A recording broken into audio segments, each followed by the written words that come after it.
продолжуваме со нашата утринска тема во студиото, со која што соопштуваме и споделуваме дека е отворен првиот центар за Центар за советување и поддршка на момчиња и мажи од ХЕРА, Асоцијацијата за здравствена едукација.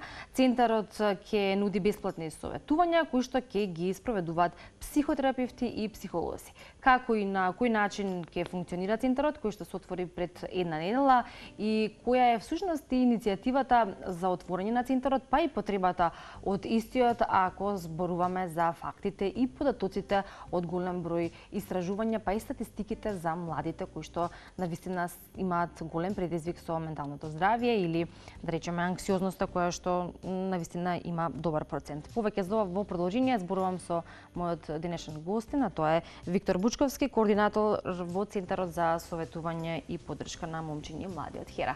Виктор, добро утро за вас и добро дојдовте во нашата студија. Добро утро на вас, добро утро и на гледачите. Имаме можности тука во утринската да го најавиме во отворање на центарот, кое што, како што споменав, се случи пред една недела. И за необходност од постојање на еден ваков центар ние ќе зборуваме во продолжение, ќе ги дадеме сите потребни информации во однос на тоа кој, ако има потреба и сака да добие поддршката, да се советува и на кој начин ќе може тоа да се случи, но ајде ќе почнеме од почеток, еве да речеме, за тоа со кое што се соочуваат младите денес и она на кое што сме сведоци како општество. Ако го земеме предвид и нарушувањето на менталното здравје, кое се гледа преку различни ситуации, состојби и настани кои што за жал ги слушаме секојдневно. Да, апсолутно е така. Тоа што сакав да кажам на почетокот е дека она што е важно што го нуди центарот е можноста за разговор. Независно дали се соочувате со проблем или предизвик, независно дали има одредени емоции што не може да ги искажете, во центарот ќе имате можност да разговарате со психолог и психотерапевт за било која тема. Додека како зборуваме за младите, сега тие се бројки кои излегува едно истражување што го направи Националниот младенски совет на Македонија во јануари или во февруари, не сум сигурен. Се појава бројки дека 58% од младите се чувствуваат анксиозно, додека пак 64% се чувствуваат депресивно. Сега тоа да беше за било што друго, да имаше дека податоци дека младите 64% младите кашлаат, ќе имашме вонредна состојба, но кога се зборува за менталното здравје, за жал се уште тие теми се табуизирани или стереотипизирани. Јас сакам да верувам дека тоа може да се промени.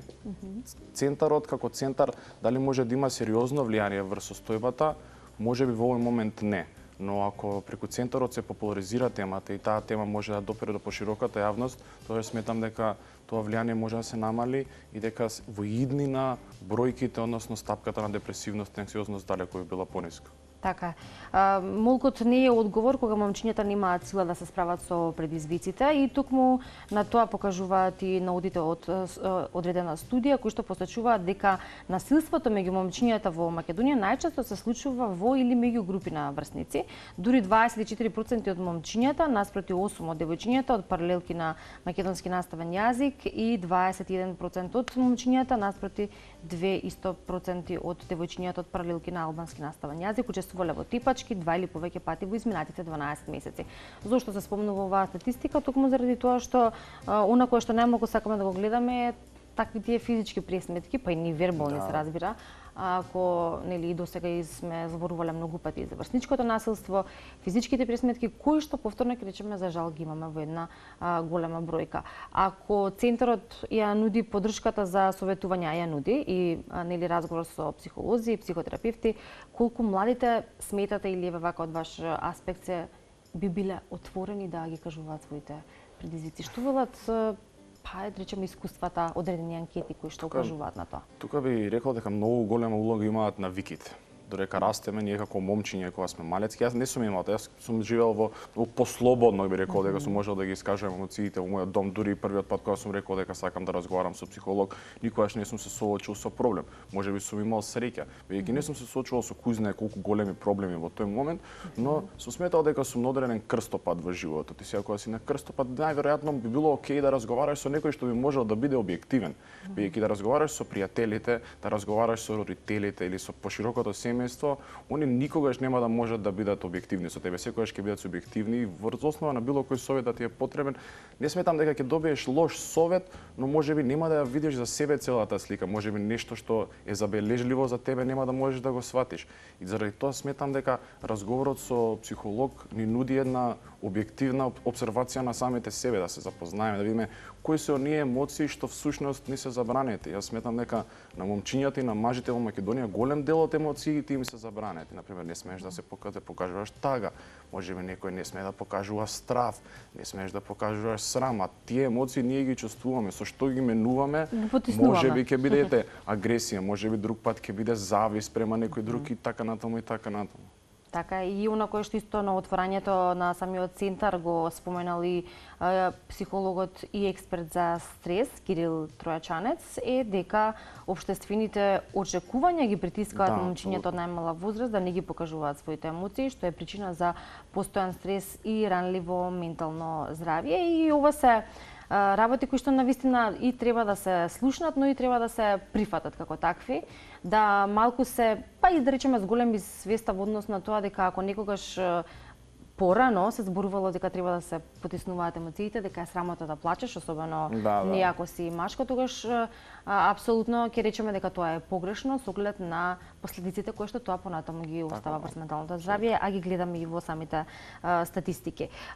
Велите, Виктор, да, точно е, во претходните генерации кои имале и да речеме полесна младост или младост без толку предизвици и проблеми, па и вакви ситуации за кои што зборуваме, можеби и не било толку неопходно. Сега е, па и веќе додадеме дека покрај разговорот кој што треба да го имаме и со родителите и со пријателите, дополнително ваков еден совет и поддршка ни е потребен.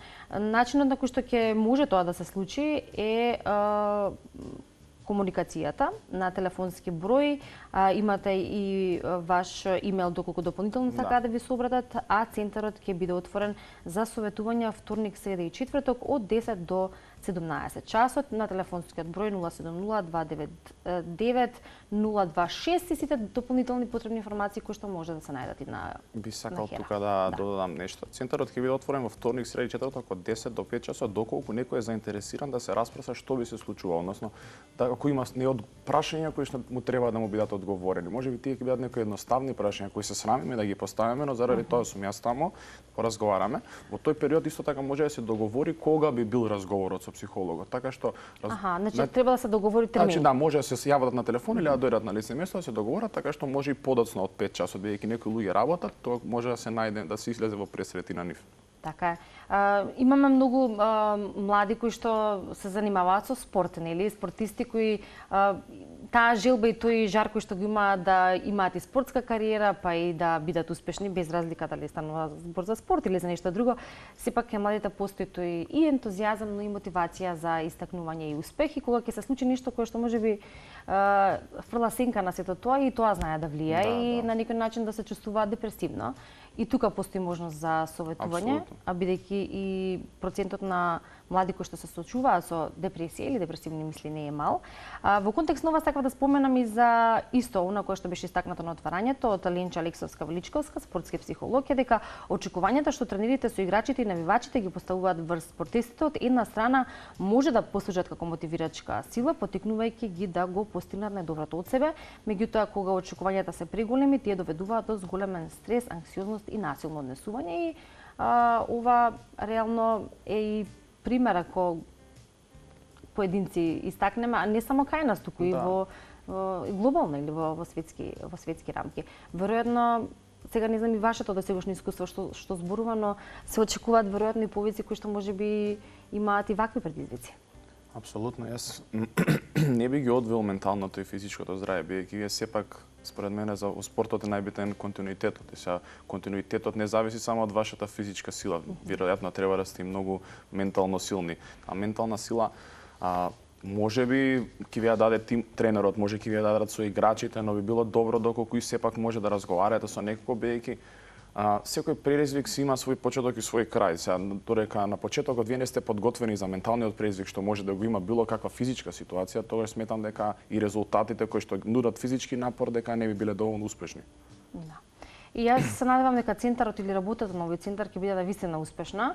Ако зборуваме и кога сме имале можности со психолози да имаме различни теми во нашето студио, секогаш велиме дека треба да бидеме поотворени во тие разговори, дека треба поотворено да зборуваме и за своите предизвици, па и за проблемите со кои што се соочуваме, бидејќи како велат се е менливо и милливо во животот, па тоа како и што дошло нели и ќе замине, но сето тоа да не остави последици, тоа е најважно. А ако зборуваме за младите кои што се нашата иднина, апсолутно е важно. И тука и центарот кој што е нели негова работа е да и го потенцира тоа дека младите се оние кои што наистина треба да зборуваат отворено за своите проблеми. Верувам ќе се постигне целта, па и ќе се намали оваа бројка на млади кои што се соочуваат и со анксиозност и со депресија, која ја кажуваат и истражувањата. Јас би рекол дека сакам да верувам дека ќе се намали бројката и сакам да верувам дека ќе се променат навиките, бидејќи сепак сметам дека слободниот и отворениот разговор е навика, дека не е тоа што ни е нас непознато, туку дека е нешто што со повторување може да го создадеме и да стане дел од нашиот живот, да ги споделуваме емоциите, преку тоа подобро да се запознаеме себе и се надевам врз основа на тоа да имаме и подобар живот. Така е. Центарот започна со работа пред една недела, не знам дали во меѓувреме веројатно се уште се информираат младите, дали во меѓувреме има некој закажан термин за разговор, но важно е да бидат и информирани, да знаат како и на кој начин да го закажат својот термин, а кажавме вторник, среда и четврток од 10 до 17 часот на телефонот 0702999026 или на имејл Виктор, вашиот имејл, така? Да. victor.bučkovski@hera.org.mk, како и Инстаграм профилот men.mind.skopje. Сите овие нели платформи, поточно и информации се за користење како би можеле да закажете термин со психолог или психотерапевт за сето на кое што ве мачи, а треба да зборуваме отворено. Виктор, благодарам за гостувањето и посакувам успех во вашата работа. За следни новитети и информации ќе бидеме тука да ги споделиме.